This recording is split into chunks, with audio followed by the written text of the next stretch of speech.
Hi, I'm Michael Popa, Executive Director of the Mainstream Coalition, and welcome to KS Ledge Quick Take, where we provide an up-to-date insider look under the dome with your elected officials in Topeka. Today, we'll hear from Kansas State Representative Mari-Lynn Poskin, House District 20. Good afternoon, Representative Poskin. Thanks for taking the time to join us today. You bet. Hi, Michael, and thank you for the Mainstream Coalition for having me.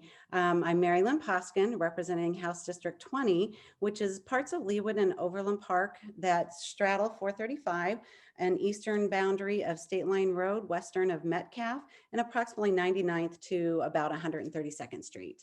Fantastic district. Yes, it is. Thank you very much for that. So what's your quick take? On this beautiful 60-degree day, it's hard to remember that was the once in 80 years weather event of extended record low temperatures that caused power companies to implement rolling power outages.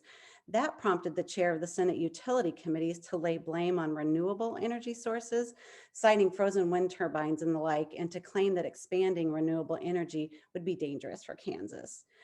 It should be noted that Kansas and Missouri both had enough electricity for its residents, but as members of the Southwest Power Pool, we share our electricity with surrounding regions. Executives did say that none of our energy sources were producing at full capacity. Wind energy did perform as forecasted, while natural gas and coal had more significant shortages and were below the forecast. So we'll be looking forward to seeing data around that whole event. We've heard outlandish stories of utility bills in Texas, so I'm grateful that Governor Kelly has asked the FERC to investigate the circumstances leading to the reduced supply of natural gas and to protect consumer prices and determine what additional reliability mechanisms are needed for the future. And I want to thank Kansans for doing their part to conserve power, which allowed the rolling blackouts to stop earlier than they anticipated. Even the Capitol was darkened by lights off and office thermostats were lowered. And for the record, I lowered mine to 68 the day I walked in there.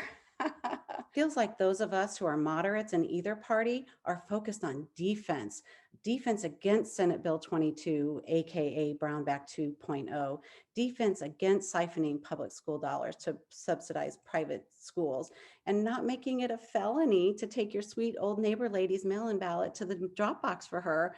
One piece of legislation I could pass, it would be Medicaid expansion. It has the rare combination of being both a moral and economic imperative.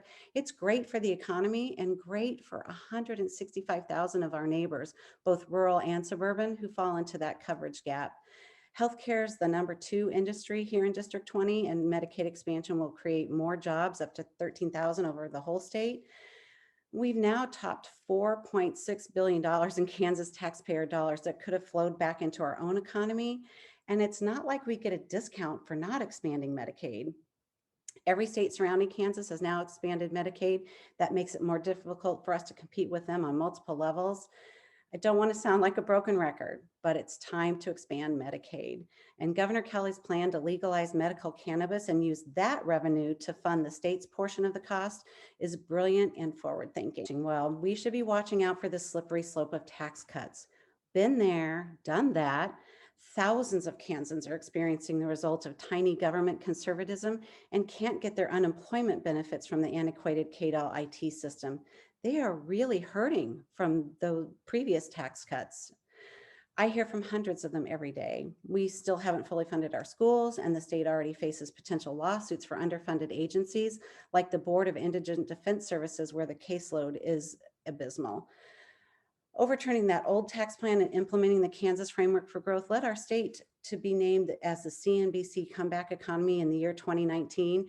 And we set record-breaking capital investments in 2020, even during a pandemic. We just can't afford to jeopardize our economic progress like that. And as always, watch for school funding bills that use public dollars for private schools. A voucher by any other name is, a voucher. And voting rights, oh my gosh, voting rights. If all of these or any of these topics are of interest to you, please contact me at the Capitol. 785-296-7436 is my phone number. And my email is marylynn.poskin@house.ks. All right, Representative Poskin, thank you so much. There definitely is a lot to watch for this legislative session, and we appreciate you taking the time to come on and explain it to us.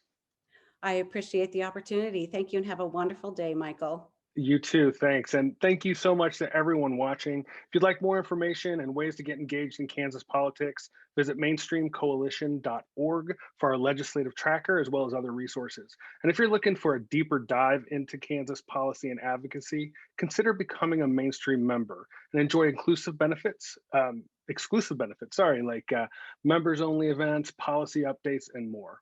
Thanks again for tuning in, and be sure to visit our Facebook page to view this and other KS Ledge Quick Takes. We'll see you soon.